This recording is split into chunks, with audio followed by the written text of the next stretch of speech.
Fala, seus mal diagramados! Hoje estamos aqui, juntos mas separados. Juntos e Shallow Now. Pois o Bezzy vai falar um pouquinho também. Mas o assunto não é política dessa vez. Vamos trazer para vocês um pouquinho das nossas influências musicais, porque eu sei que vocês sabem que viemos do mercado musical. Não sei. Trabalhamos com jornalismo cultural a vida inteira, então é um assunto que a gente gosta e que de certa maneira também influencia nas nossas opiniões, nas nossas posições, nas nossas visões de mundo. E vocês vão saber que 5 artistas que fazem a cabeça do Bezzy e a minha. Juntos e Shallow Now.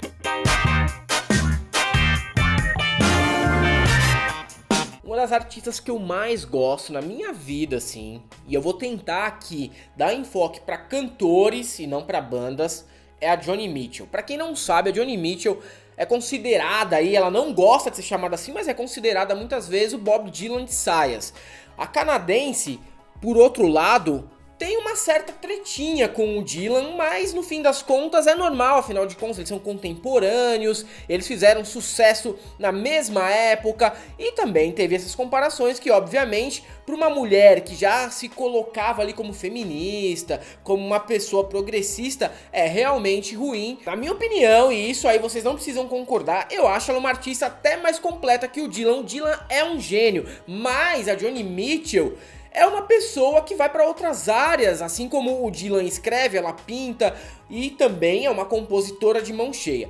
Se vocês quiserem começar a ouvir Joni Mitchell, caso vocês não conheçam, eu indico alguns discos aqui que são essenciais para entender não só a poética dela, porque ela também tem aí uma questão de escrever muito bem, mas todas as fases que ela passou, porque ela muda muito o som. Durante a carreira, vai de jazz pra folk, pra pop rock e pras coisas mais quebradas ali que ela grava principalmente quando namora o Jaco Pastorius, que é aquele famoso baixista que tocou com todo mundo e tá presente num dos discos menos citados da Joni Mitchell, mas um dos mais legais assim pra vocês ouvirem, que é o Don Juan Reckless Daughter. Eu indicaria esses para aqueles que já são iniciados aí na arte da Joni Mitchell. Para aqueles que querem começar com algo mais simples, entender qual é que é a dela, o Blue é o caminho. Outro disco que não pode ficar de fora, se você quer conhecer a Joni Mitchell, é o Curtain Spark.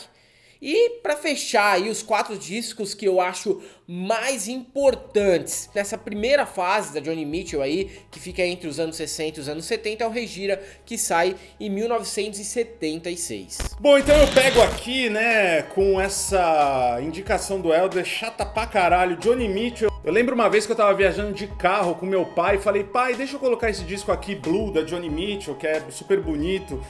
Cara, foi depois de 1 minuto, ele, caralho, essa voz não para de gritar, essa voz! Não, mas Joni Mitchell é linda, maravilhosa, eu acho muito bom. Mas eu vou começar aqui surpreendendo vocês. Vou falar de uma banda de heavy metal.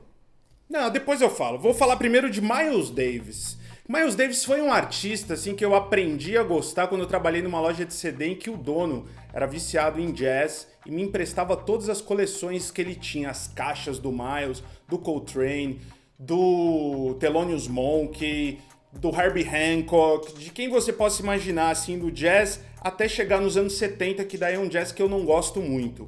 Mas do Miles Davis, assim, tem documentários, tem filmes, tem livros muito legais dele.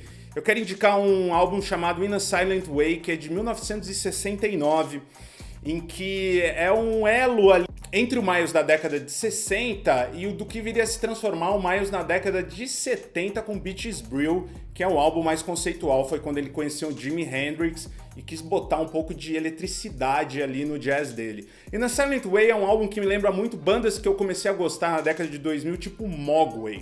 Quem lembra aí do Mogwai? Ninguém, né? Que legal. Mas é assim, é uma coisa, um ambiente, é uma coisa muito forte. É maravilhoso, tem uma banda incrível, né? Ele sempre teve bandas muito boas, ele sempre trouxe caras muito bons. Ó, pra você ter uma ideia dessa banda que o Miles montou pra esse disco. Era o Wayne Shorter no sax soprano, John McLaughlin na guitarra, Chick Corea no piano elétrico, Herbie Hancock no outro, Joy Zawinul também no teclado, Dave Holland no baixo e Tony Williams na bateria. Meu amigo, não tinha nada melhor do que ele conseguiria pôr, e ele foi mudando sempre os músicos. Ele é um cara responsável também pelo sucesso do Coltrane, quando ele levou pro quinteto dele ali no começo. Miles Davis é um cara sensacional, com uma vida foda. O Helder falou aqui de um disco também que eu sou completamente apaixonado, que é o Sketches of Spain, que tem o Concerto de Aranjuez, a primeira faixa, Rodrigo. E esse In a Silent Way são 2 faixas. Só que assim, vale muito a pena escutar.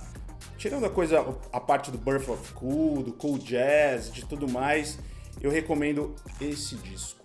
Não sei se vocês sabem, mas eu tenho um filho chamado Tim. Muitas pessoas perguntam, é por causa do Tim Maia? É e não é. É porque também o meu sogro, que eu nem cheguei a conhecer, tinha este apelido, mas é também por causa do Tim Maia, porque é um dos artistas que eu mais gosto na minha vida e foi um dos primeiros que eu comecei a gostar. Quando criança, um dos primeiros contatos com música que eu tive foi com o Tim Maia. Eu pedi pra minha mãe um disco que ela comprou, um vinil na época, uma coletânea só com sucessos do Tim Maia, e depois eu fui me aprofundando sobre a obra dele e comprei, né, outras coisas, quando o Racional virou hipster, eu fui atrás. E hoje é com certeza dos artistas brasileiros um dos que mais preenchem o meu gosto, assim. Óbvio que é também uma obra bastante conhecida e eu não preciso dar dicas para vocês irem atrás, mas se quiserem ouvir o Tim Maia, que importa, tem que pegar aí esses primeiros discos que ele canta até em inglês, a fase Racional, que é a fase que ele pira e vai atrás de uma seita religiosa que até hoje se reúne na frente da Casas Bahia, que tem ali no Teatro Municipal no centro de São Paulo, e também uma fase dos anos 80 que é um pouquinho mais brega, com aqueles arranjos do Lincoln Olivetti, assim, que já ficaram meio datados, mas são geniais. Vale a pena dar uma conferida também, porque Tim Maia nunca é ruim. E se vocês querem ver o Tim Maia nu e cru, eu indico o DVD do ensaio da TV Cultura, onde ele tá fritaço, falando várias besteiras. Bom, vou falar aqui de uma banda que eu gosto muito e quero falar, que é o Metallica. Uma banda óbvia, né? Assim, pô, você vai falar do Metallica, todo mundo conhece. Mas eu sou um cara que conheci o Metallica em 85 com o álbum Ride the Light, que eu peguei de um amigo meu que comprou na Woodstock Discos, é um disco pirata, porque não tinha aqui no Brasil, né? Não tinha sido lançado ainda, e foi com esse disco que eu conheci, e depois o Master of Puppets ia sair um ano depois. Teve a morte do Cliff Burton, que foi uma coisa muito chocante, assim, na época que eu já gostava muito de ouvir o Comando Metal, e eu ouvi ele falando num programa em que o Cliff Burton tinha morrido num acidente de ônibus, né, em que o ônibus derrapou, ele foi arremessado para fora da janela e o ônibus caiu em cima dele, né. Primeiro show do Metallica que eu assisti foi em 89 no Ibirapuera, foram 2 shows que até hoje são os shows da minha vida, por isso que essa banda não tem como ficar de fora daqui. Eu lembro que em 92, 93 eles voltaram com o Black Album, 92, e muita gente achava que aquele era o primeiro álbum do Metallica, pra você ter uma ideia, né? Mas não, tem os 3 primeiros que são perfeitos. Kill 'Em All, Ride the Light, tem Master of Puppets, ouço Justice for All também, que é maravilhoso, e o Black Album também. Outra cantora da geração da Joni Mitchell que eu gosto bastante é Carole King. Carole King, que também tem essa aura de ser desconstruída, de ter feito uma carreira baseada nesse sentido. E, inclusive, a Carole King foi mãe muito cedo e também sempre colocou as pautas e discussões de feminismo junto com a sua carreira, e ela é uma das principais compositoras de pop, dá pra dizer que de todos os tempos, assim. Você provavelmente já ouviu Carole King e nem sabe que a música foi feita por ela, ela que tem aí dentro da sua carreira You Got a Friend, Too Late, músicas que foram gravadas pelo James Taylor e por várias pessoas ali da época. Ela inclusive é muito amiga do James Taylor até hoje, tem um DVD que os dois cantam juntos e vale a pena dar uma conferida. E eu vou citar alguns discos aqui que são imprescindíveis na carreira da Carole King,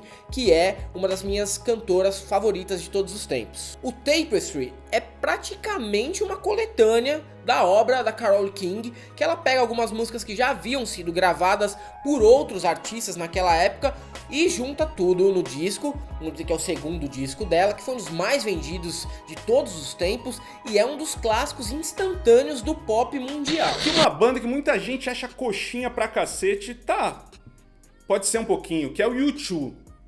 Eu vou falar por que eu gosto muito do U2. Foi um dos primeiros discos que eu comprei na minha vida, o Under a Blood Red Sky, que é o ao vivo da turnê do War, que é na Rod Rack Mountains ali, que é sensacional, é um show muito legal. E o U2 é uma banda que conseguiu sobreviver por diversas fases, sempre com a mesma formação. Começou ali no pós-punk, na década de 80, com os discos mais com guitarra, uma coisa mais contestadora. Depois conheceu o Daniel Lanois no Unforgettable Fire e teve aquele som meio climático, aquela coisa ambience desse disco e do Joshua Tree. E aí depois eles fizeram o que é o meu disco favorito, um dos meus 5 discos da vida.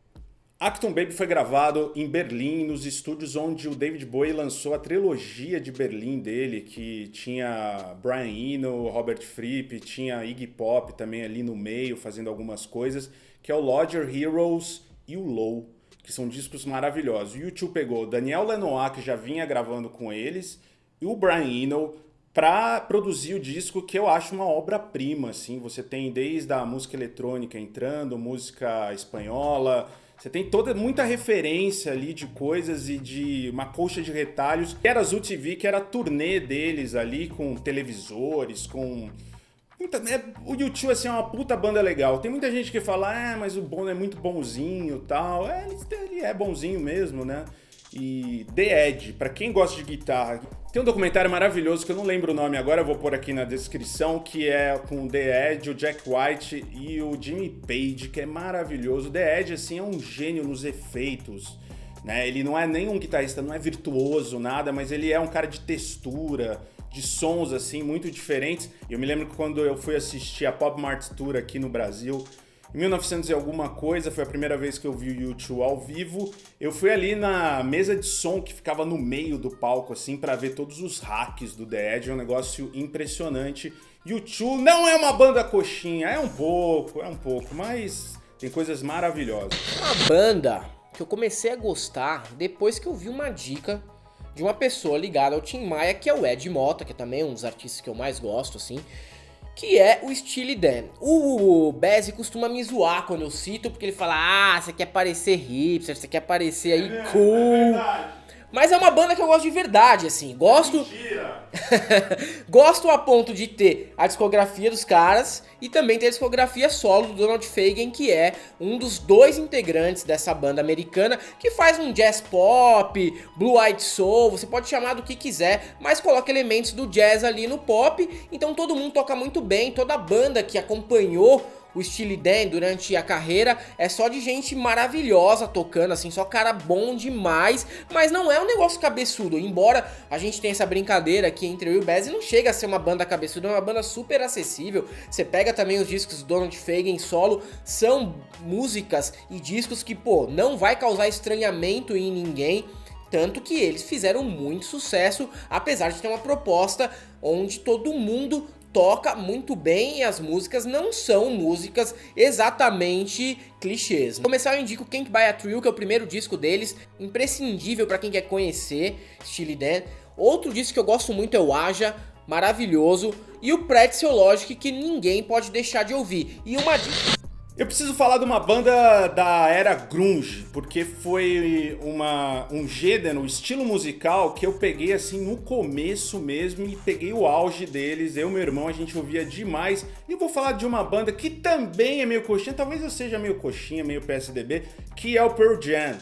E por que o Pearl Jam? Porque eu quero, porque eu gosto do Pearl Jam. Podia falar o Nirvana, podia falar Screaming Trees, podia falar Alice in Chains, o Soundgarden, né? Maravilhoso também. Mas vamos falar do Pearl Jam, assim, que apareceu como uma banda que emulava, assim, meio... é o Led Zeppelin do grunge, aquele primeiro disco tem. Mas depois eles foram, assim, por uma área, uma coisa um pouquinho mais experimental. Não dá pra falar que o Pearl Jam é experimental, né? Mas o Vai Talo já é um disco que flerta, assim, com o experimental.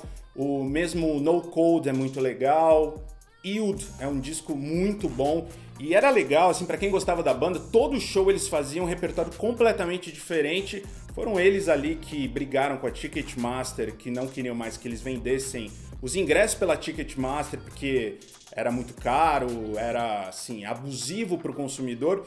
E eles começaram a vender também aqueles discos piratas de todos os shows, que eu achei meio legal e meio sacanagem, né? Porque eu tinha um amigo meu que era muito fã do Pearl Jam, e ele foi obrigado, por ele mesmo, a comprar todos os discos, deviam ser uns 300. E por último eu vou fechar aqui com mais um brasileiro, na verdade 4 brasileiros, que são caras que me influenciaram bastante. Eu podia citar aqui várias bandas de rock que eu também gosto demais, mas eu resolvi ir por outro caminho. E esse caminho foi um caminho aí que eu tentei dar uma variada.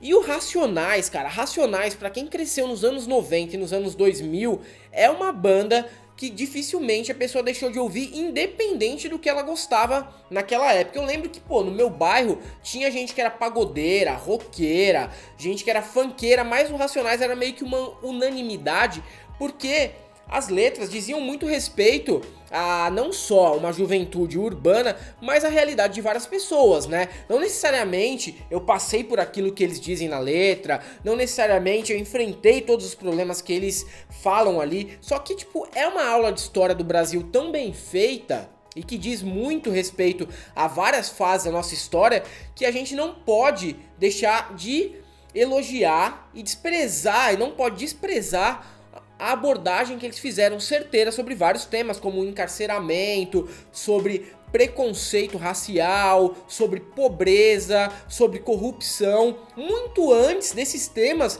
virarem protagonistas da discussão social e política no Brasil. E aí, óbvio, todo mundo que tem aí uma visão crítica ouviu Racionais, ou no mínimo ouviu falar dos caras, mas deixo aqui também a dica que é o Sobrevivendo no Inferno, óbvio, classicão de 1997, e depois que eles lançaram o Chora Agora, Ri Depois, que é um discão que não deve faltar na discografia de ninguém. E eu vou além, gosto bastante do trampo solo do Ed Rock, que acabou de lançar um outro disco, segundo disco solo dele, vale a pena conferir, ele vai para um outro caminho, já teve música com o Seu Jorge, tem uma pegada mais black music, e o Mano Brown também gravou um disco solo recentemente, que tem umas músicas muito boas, e ele usou um sampler de uma das bandas que eu mais gosto, mas é uma banda meio obscura aqui no Brasil, lá fora são até conhecidos, que é o Ambrosia, que é uma banda que eu posso chamar de AOR, né, que é aquele AOR, que também vale a pena dar uma ouvida. Se o Mano Brown ouviu, vocês também têm que ouvir.